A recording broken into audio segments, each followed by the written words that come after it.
So we're here with John Hall, co-founder and president of Influence & Co. Firstly, thank you for speaking. Greatly appreciate it. You gave us some wonderful accolades through your writing at Forbes. Really love to learn more about Influence & Co. because I think it's a unique business that perhaps didn't exist 5 years ago. No, it type didn't. of a thing. No. Yeah. So Thank you for having me. I speak a lot and go to a variety of conferences, and honestly, my first take, I've only been here for a couple hours, but very engaged audience. We just talked about the difference between someone who has 200,000 Twitter followers and 2,000, and you can get more value out of the 2,000 engaged following rather than 200,000 followers. The right followers. Exactly. And so what I wanted to talk about in this speech is that how do you build it in a natural way? How do you get the right content in front of an audience where it's actually it's educational, it's valuable to them. Sure. It's not always promoting. I think one of the examples I used was getting content to them in a way where they're jabs and it's not the right hook. And what I mean by that is that a lot of times people just go in throwing the right hook where you're selling things all the time. And I think Gary Vee wrote a book about this.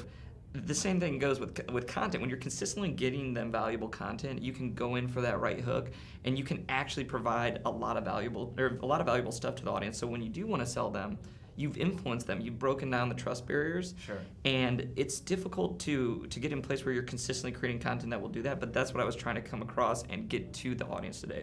How do you get a little traction, or how do you recommend to your clients at Influence & Co. to really gain that traction initially? Is it just eyes wide open, ears wide open, and listen, or how does that work? Well, we're dealing with mostly people who are director level and above. Sure. So you have egos to play with, you have barriers.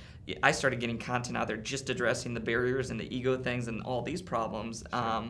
Just because it happened so much. Yeah. And so what we try to do is we look at the client and say, okay, one, let's start with actually the strategy and the goals, what we are trying to achieve. And a lot of times you can hit them and get them kind of passionate about something when you ask them, so what are you passionate about as a company? Right. What truly do you want to get out there coming from you that is valuable to your audience, but at the same time is important to you? So, for example, we had a CEO we were dealing with that said I didn't have time to read or to write.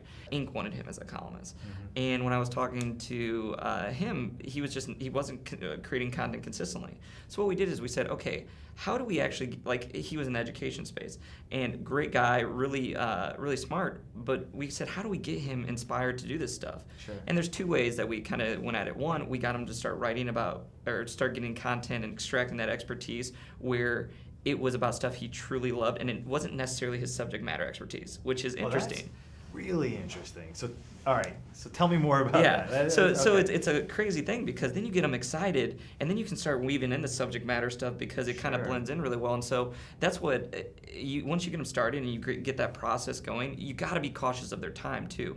So what we try to do is take away all the time.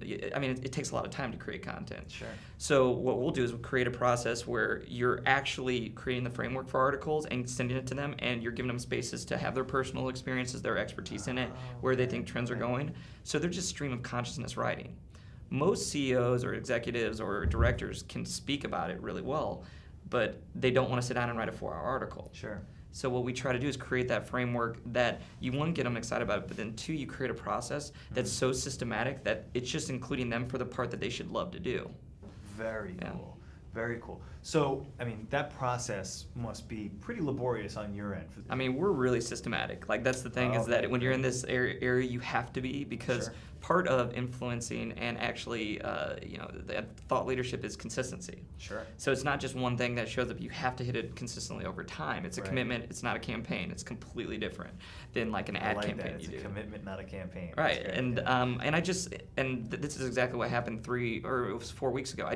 We just said that to someone, so I wrote an article about it. So if you look at my Forbes column 4 weeks ago, it will say it's actually that exact content, and it says why it is. Sure. And it's an article that did really well. And because you really have to think that way. The truth is that if you think you're going to go in and get a few articles, and this is commonly people get frustrated where the world didn't happen, or the magic didn't happen because I got one post or 2 posts or 3 posts. Sure. It's how everything works over time. And a good example is people throw up blogs, and they say, well, I'm not getting any traffic. I'm not, getting the results that I want. Well, no shit, you're not getting the results that you want. Are you kidding me? You just threw up a blog and you thought magic was going to happen. Yeah. If you create a strategy where you're doing the thought leadership content, tapping into new channels, and then they're drawing back and you're nurturing them with a blog, with white papers, Sure. then it's this beautiful kind of system that is like, wow, we're getting content consistently out there. There's people naturally coming to us. When they come to us, we're nurturing them, we're educating them. Then when we want to sell them, or we're just staying on top of their mind so that when they're thinking about, well, we need this, we go to Chris, we go to Sure. Silverback, we go to Sure. Influence & Co. And that's what, it's a huge thing when it comes to content marketing, is that you're staying on top of their minds so that when they're ready to make that decision, ready to buy, they think of you, Right. or when somebody else is ready to make that decision. I feel like the executives that you work with get that right out of the gates, or is there a level of education? Is that a quick conversation? Or There's a huge education. I mean, like right now, people don't naturally think that they need our service. It's just we know right now we're looked at as a vitamin. For example, what a painkiller would be is a mortgage loan. When you actually need to buy a house, you need to get a mortgage, Sure. right? So that is a pain killer, Yeah. obviously, when you do that. Yeah. So what we try to do is, like for us, this is a good example, is that we educate and create that painkiller for them. Sure. So the article example that I gave is that I did 4 common pain points to content marketing and specifically used client examples that had been mentioned to us when we were talking to them. We said, so what got you to naturally want to come to us that you needed us? They said, well, this is what happened in the office. This is what our CEO said. So we took that, Right. put it in content, educated people. It wasn't like, hey, this is why you should hire Influence Co. It was basically saying, how can we actually use these clients who had that pain, who came to us, to educate people that they might have the same pain, and then now as they see that, they naturally come to us, and then it's not a budgeting issue. It's Sure. not a situation where I might or might not need it. Mm-hmm. It's I need this. It's super valuable. This is a no-brainer for me, and that's the clients that we want. Is that we want people to be engaged, that they will put the effort to actually be a good client, rather than saying, oh, this might help. I kind of joked, but it's reality that your business, or even the thought process behind your business, it didn't exist a couple of years ago. I mean, this is a new beast right now. It seems like, what was the genesis of Influence & Co? Was this, where did this come from? I mean, it's kind of when Kelsey, my co-founder, she's just an amazing, smart woman. She actually was kind of involved at the beginning, even before I started thinking about it. But it was a pain point for me as an entrepreneur, and it was a pain point for one of our investors, Brent.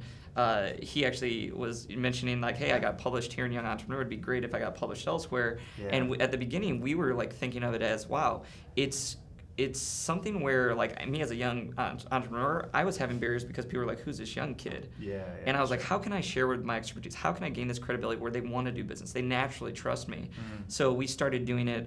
Brent and I were the first clients, and Kelsey was running the show. And it was ridiculously great because as I started doing it, I started breaking down trust barriers. Yeah. And then we started using. We found out. I mean, it was perfect just because all this just natural stuff came out with content marketing, how valuable it was, and now it's. We still work with entrepreneurs and small businesses, but now big brands are coming to us and saying, we need this. We need to gain trust. Sure. We're working with some really large brands now that it's amazing to see that entrepreneurs need it, small business leaders need it, at the same time as that you have brands that need it. It's as obvious as. When you need to communicate to an audience and naturally gain trust, you should be getting them good information that positions you as that authority. And so that's pretty much where we stick our kind of flag for business, and it's worked out really well. The way the world works now, Yeah. man. Well, listen, I greatly appreciate your being here. I think Influence & Co is absolutely fascinating, and I think you might have just gotten a new client right now. We're working on it. It's very cool stuff. Thanks, John. All right. Really appreciate it.